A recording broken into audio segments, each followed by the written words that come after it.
ఓం శాంతి 28/12/2023 మధురమైన పిల్లలు, దానాన్ని సదా పాత్రులకే ఇవ్వాలి. అనవసరంగా సమయాన్ని వ్యర్థం చేయకూడదు.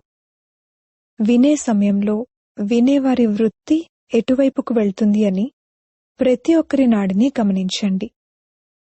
ప్రశ్న: పావన ప్రపంచంలోకి వెళ్లేందుకు పిల్లలైన మీరు చాలా భారీ పథ్యాన్ని పాటిస్తారు. మీ పథ్యం ఏమిటి? జవాబు: గృహస్థ వ్యవహారంలో కమల పుష్ప సమానంగా ఉండడమే అన్నింటికన్నా భారీ పథ్యం. మనం మొత్తం అనంతమైన పాత ప్రపంచం అంతటినీ త్యాగం చేస్తాము. ఒక కంటిలో మధురమైన ఇల్లు ఉంది, ఇంకొక కంటిలో మధురమైన రాజధాని ఉంది. ఈ పాత ప్రపంచాన్ని చూస్తూ కూడా చూడకూడదు. ఇది చాలా పెద్ద పథ్యం. ఈ పథ్యం ద్వారానే పావన ప్రపంచంలోకి వెళ్ళిపోతారు. పాట: ఓర్పు వహించు మానవా. ఓం శాంతి. పాటను వినడంతోనే పిల్లలకు సంతోషపు పాదరసం పైకెక్కాలి. ఎందుకంటే ప్రపంచంలో దుఃఖమైతే ఉండనే ఉంది. మనుష్య మాత్రులు నాస్తికులుగా ఉన్నారు, అనగా వారికి తండ్రి గురించి తెలియదు. ఇప్పుడు మీరు నాస్తికుల నుండి ఆస్తికులుగా అవుతున్నారు. మన సుఖమయమైన రోజులు వస్తున్నాయని పిల్లలైన మీకిప్పుడు తెలుసు.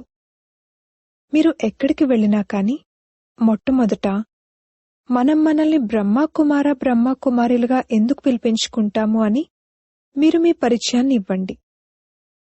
బ్రహ్మ ప్రజాపిత, వారు శివుని సంతానం. ఉన్నతోన్నతమైన వారు అని ఆ నిరాకారుణ్ణంటారు.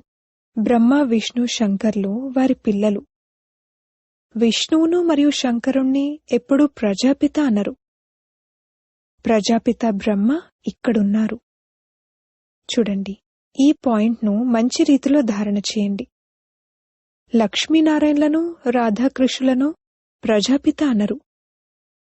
ప్రజాపిత బ్రహ్మ అన్న పేరు ప్రసిద్ధమైనది. ఈ ప్రజాపిత సాకారమైనవారు. స్వర్గరచయిత అయితే పరంపిత పరమాత్మ శివుడు. స్వర్గరచయిత బ్రహ్మ కాదు. నిరాకారుడైన పరమాత్మే వచ్చి ప్రజాపిత బ్రహ్మ ద్వారా స్వర్గాన్ని రచిస్తారు. వారి పిల్లలమైన మనం ఎంత ఎక్కువ మంది ఉన్నాము. ఆత్మలు పరంపిత శివుని సంతానము. అర్థం చేయించేందుకు చాలా మంచి విధానం కావాలి. ఈ విధంగా చెప్పండి: వారు మాకు రాజయోగాన్ని నేర్పిస్తారు. బ్రహ్మ ద్వారా సృష్టి ఆది మధ్యాంతాల రహస్యాన్ని అర్థం చేయిస్తారు. కావున మొదట ఈ బ్రహ్మ వింటారు, జగదంబ కూడా వింటారు. మనం బీకేలము. కన్య అంటే 21 కులాలను ఉద్ధరించేవారు, 21 జన్మల సుఖాన్ని ఇచ్చేవారు అని కూడా అంటూ ఉంటారు. మనం పరంపిత పరమాత్మ నుండి 21 జన్మలు సత్యత్రేతాయుగాలలో సుఖాన్ని పొందేందుకు వారసత్వాన్ని తీసుకుంటాము. తప్పకుండా సత్యత్రేతాయుగాలలో భారత్ సదా సుఖమయంగా ఉండేది, పవిత్రత కూడా ఉండేది. వారు మనకు తండ్రి, వీరు తాతగారు. మరి ఎవరి వద్దనైతే ఇంతమంది పిల్లలున్నారో వారికి ఎటువంటి చింత ఉండదు. వారికి ఎంతమంది పిల్లలున్నారు? మనకు బ్రహ్మ ద్వారా శివ్ బాబా రాజయోగాన్ని నేర్పిస్తారు. ఆ అనంతమైన తండ్రి నుండి మనకు వారసత్వం లభిస్తుంది. మొత్తం ప్రపంచమంతా పతితంగా ఉంది. దానిని పావనంగా చేసేవారు ఒక్క తండ్రే. పాత ప్రపంచాన్ని పరివర్తన చేసే స్వర్గ రచయిత ఆ సద్గురువే. వారు సర్వుల సద్గతిదాత. కొత్త ప్రపంచంలో లక్ష్మీనారాయణ రాజ్యమే ఉంటుంది. భారత్లో దేవీదేవతల రాజ్యం ఏదైతే ఉండేదో ఆ దేవతలే 84 జన్మలు తీసుకుంటారు. ఆ తర్వాత వర్ణాల గురించి కూడా చెప్పాల్సి ఉంటుంది. ముందు నుండే వారి సమయం తీసుకోవాలి. ఈ విధంగా చెప్పండి. ఈ విషయాలను మనసు పెట్టి మంచి రీతిలో వినండి. బుద్ధిని భ్రమింపజేయకండి. అన్నయ్య గారు, అక్కయ్య గారు, మీరంతా వాస్తవానికి శివుని సంతానం. ప్రజాపిత బ్రహ్మ మొత్తం వంశవృక్షానికి హెడ్. బ్రహ్మ ముఖ వంశావళి బ్రాహ్మణులమైన మనం వారి నుండి వారసత్వాన్ని తీసుకుంటున్నాము. యోగ బలంతో విశ్వరాజ్యాన్ని పొందుతాము, అంతేకాని బాహుబలంతో కాదు. మనం ఇళ్ళు వాకిళ్లను వదలము, మనం మన ఇళ్లల్లోనే ఉంటాము. ఇది మనుషుల నుండి దేవతలుగా తయారయ్యేటువంటి స్కూల్. మనుషులెవ్వరూ దేవతలుగా తయారు చేయలేరు. ఈ ప్రపంచమే పతితమైనది. నీటి గంగ పతిత పావని కాదు. పదే పదే అందులో స్నానం చేయడానికి వెళ్తారు కాని పావనంగా అవ్వనే అవ్వరు. అలాగే రావణుడి ఉదాహరణ కూడా ఉంది. పదే పదే రావణుని కాలుస్తూ ఉంటారు కాని రావణుడు మరణించడు. ఈ రావణుడి పోస్టర్ కూడా తీసుకువెళ్ళాలి. ఏదైనా పెద్ద స్థానానికి వెళ్లేటప్పుడు ఆల్బమ్ను కూడా తీసుకువెళ్ళాలి. చూడండి, వీరంతా పిల్లలు, వీరంతా పవిత్రంగా ఉంటామని ప్రతిజ్ఞ చేసినవారు. వాస్తవానికి అందరూ బ్రహ్మ పిల్లలు. ప్రజాపిత బ్రహ్మ వంశవృక్షానికి హెడ్. ఈ సమయంలో మేము ప్రాక్టికల్గా బ్రహ్మ కుమార కుమారిలము. నిజానికి మీరు కూడా బ్రహ్మ కుమార కుమారిలే, కాని మీరు గుర్తించలేదు. ఇప్పుడు ప్రపంచంలో సత్యమైన బ్రాహ్మణులెవ్వరూ లేరు. సత్యమైన బ్రాహ్మణులం మనమే. రాజ్యాన్ని కూడా మనమే పొందుతాము. ఇది బ్రాహ్మణుల వంశవృక్షం. బ్రాహ్మణులు పిలక వంటివారు. శ్రీకృష్ణుడు భగవంతుడు కారు అని పిల్లలకు అర్థం చేయించారు. వారు పూర్తి 84 జన్మలను తీసుకుంటారు. 84 జన్మలు పూర్తవుతూనే మళ్లీ దేవతగా అవ్వాలి. అలా ఎవరు తయారు చేస్తారు? తండ్రి తయారు చేస్తారు. మనం వారి నుండి రాజయోగాన్ని నేర్చుకుంటున్నాము. ఏక్ ఓంకార్ అన్న మహిమ వారిదే. వారు నిరాకారుడు, నిరహంకారి. వారొచ్చి సేవ చేయాల్సి ఉంటుంది. వారు పతిత ప్రపంచంలోకి, పతిత శరీరంలోకి వస్తారు. ఇప్పుడు ఆ గీతా అధ్యాయమే రిపీట్ అవుతుంది. ఇంతకు ముందు మహాభారీ యుద్ధం జరిగింది. అందరూ దోమల వల్లే వెళ్లిపోయారు. ఇప్పుడిది ఆ సమయమే. పరంపిత పరమాత్మ శివ భగవాన్ వాచ, వారు రచయిత. స్వర్గంలో లక్ష్మీనారాయణల రాజ్యం ఉండేది. సృష్టిని సతోప్రధానంగా చేయడం తండ్రి కర్తవ్యమే.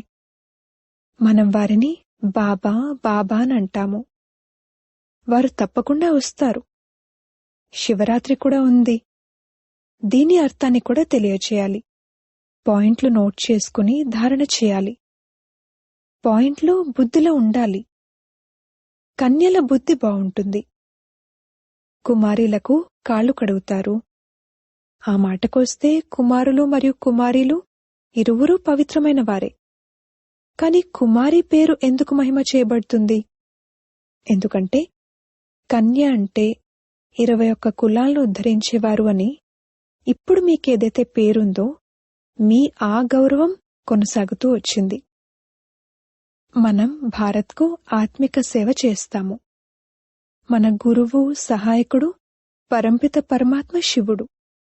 వారి నుండి మనం యోగబలం ద్వారా శక్తి తీసుకుంటాము. తద్వారా మనం 21 జన్మలు సదా ఆరోగ్యవంతులుగా అవుతాము. ఇది గ్యారంటీ. కలియుగంలో అందరూ రోగులే. ఆయుష్ కూడా తక్కువగా ఉంది. సత్యుగంలో అంత ఎక్కువ ఆయుష్ కలవారెక్కడి నుండి వస్తారు?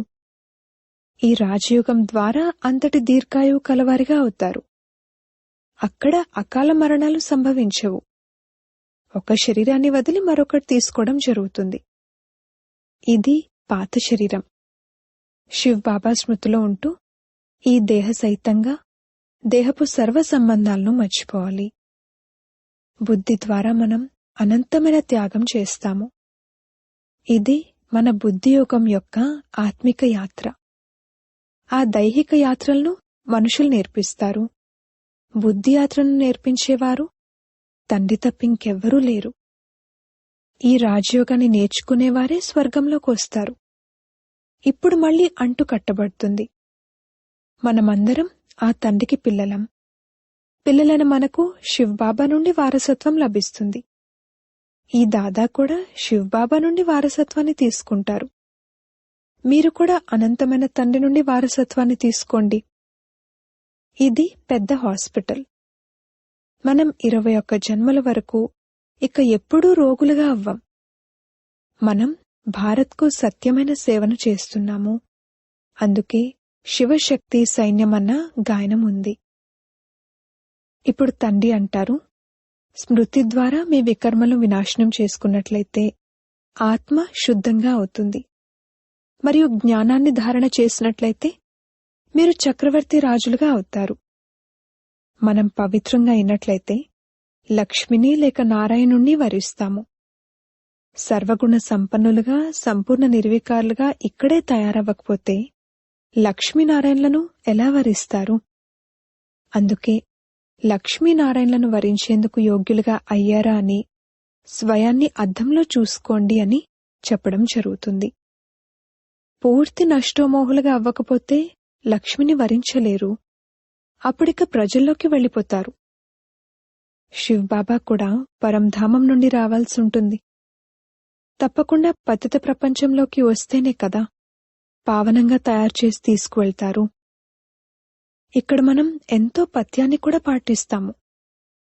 మన ఒక కంటిలో మధురమైన ఇల్లు మరియు ఇంకొక కంటిలో మధురమైన రాజధాని ఉన్నాయి.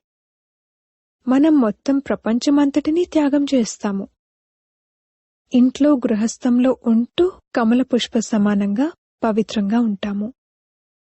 ఇది వానప్రస్థవస్థ. ఇక ముక్తిధామం కోసం పురుషార్థం చేద్దాము అని వృద్ధులు భావిస్తారు. ఈ సమయంలోనైతే అందరిదీ వానప్రస్థవస్థే. ప్రతి ఒక్కరికి తండ్రి నుండి వారసత్వాన్ని తీసుకునే హక్కు ఉంది. దుఃఖధామాన్ని మర్చిపోవాలి. ఇది బుద్ధి ద్వారా చేసే త్యాగం. మనం బుద్ధి ద్వారా పాత ప్రపంచాన్ని మరచి కొత్త ప్రపంచాన్ని స్మృతి చేస్తాము.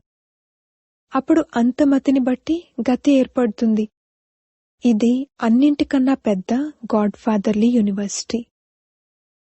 భగవాన్ వాచ, నేను రాజయోగాన్ని నేర్పించి మనుషుల నుండి దేవతలుగా తయారు చేస్తాను. ఇలా అర్థం చేయించాలి. చెప్పండి. మేమేదైతే వినిపిస్తామో అది కూర్చుని వినండి. మధ్యలో ప్రశ్నలడిగితే ఆ ప్రవాహం ఆగిపోతుంది. మేం మీకు మొత్తం సృష్టి చక్రపు రహస్యాన్ని తెలియజేస్తాము. డ్రామాలో శివబాబా పాత్ర ఏమిటి, లక్ష్మీనారాయణలెవరు, మేము అందరి జీవిత కథలను వినిపిస్తాము. ప్రతి ఒక్కరి నాడిని చూడాలి.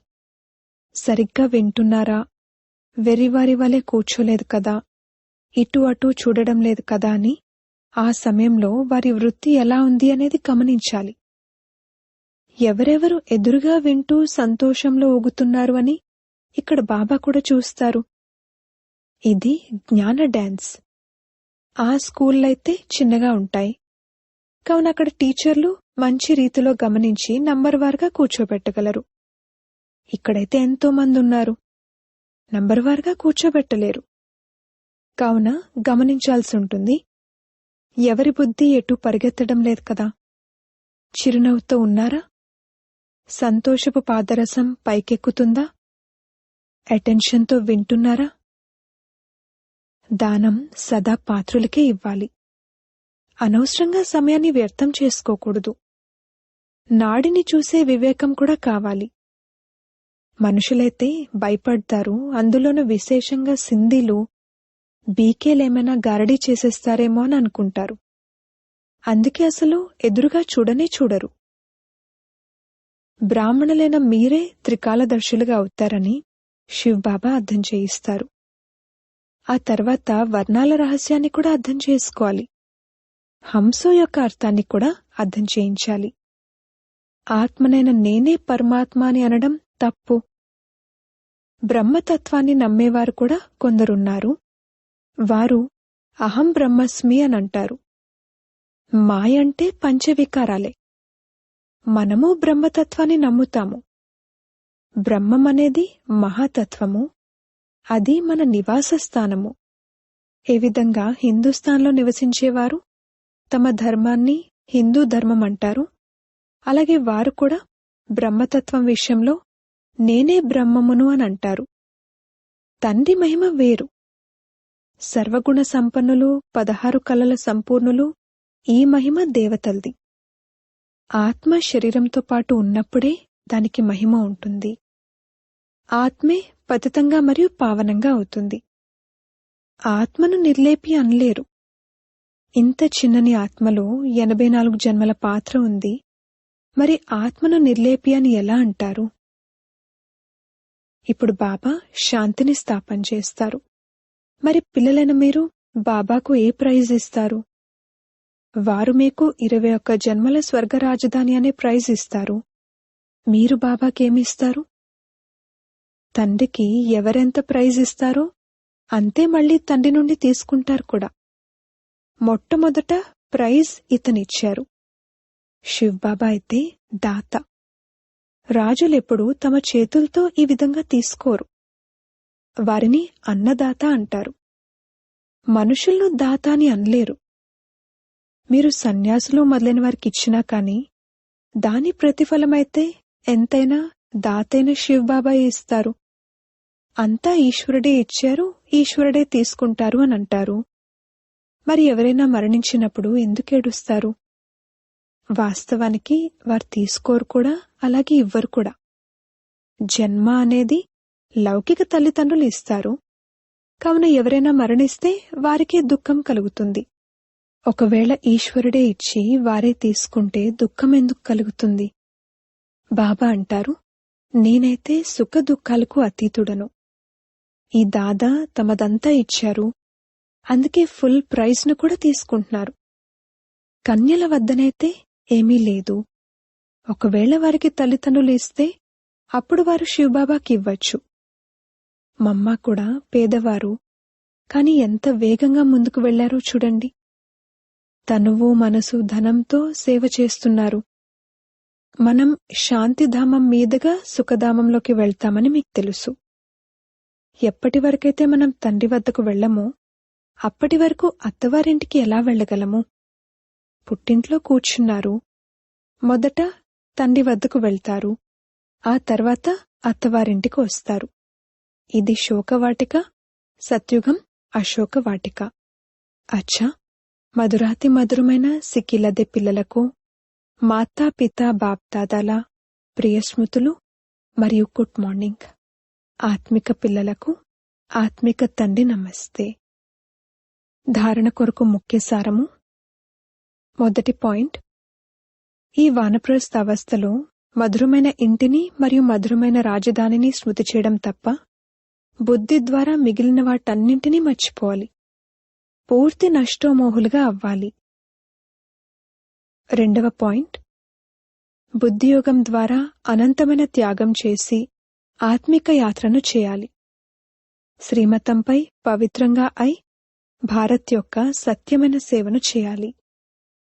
వరదానము, శ్రేష్ఠ కర్మలు రూపీ కొమ్మకు వేలాడేందుకు బదులుగా ఎగిరే పక్షిగా అయ్యే హీరో పాత్రధారీ భవ. సంగమయుగంలో ఏ శ్రేష్ఠ కర్మలనైతే చేస్తారో ఆ శ్రేష్ఠ కర్మలు వజ్రపు కొమ్మలాంటివి. సంగమయుగం యొక్క ఎటువంటి శ్రేష్ఠ కర్మైనా కాని ఆ శ్రేష్ఠ కర్మ యొక్క బంధనంలో చిక్కుకోవడం లేక హద్దులోని కోరికను పెట్టుకోవడం అంటే ఇవి బంగారు సంకెళ్ల వంటివి. ఈ బంగారు సంకెళ్లకు లేక వజ్రపు కొమ్మకు కూడా వేలాడకూడదు. ఎందుకంటే ఎంతైనా బంధనమే. అందుకే బాప్దాదా ఎగిరే పక్షులందరికీ ఏ స్మృతినిప్పిస్తున్నారంటే సర్వ బంధనాలను అనగా హద్దులను దాటి హీరో పాత్రధారులుగా అవ్వండి. స్లోగన్, లోపలి స్థితికి దర్పణం ముఖం. ముఖం ఎప్పుడూ ఎండిపోయినట్లుండకూడదు, సంతోషంగా ఉండాలి. ఓం శాంతి.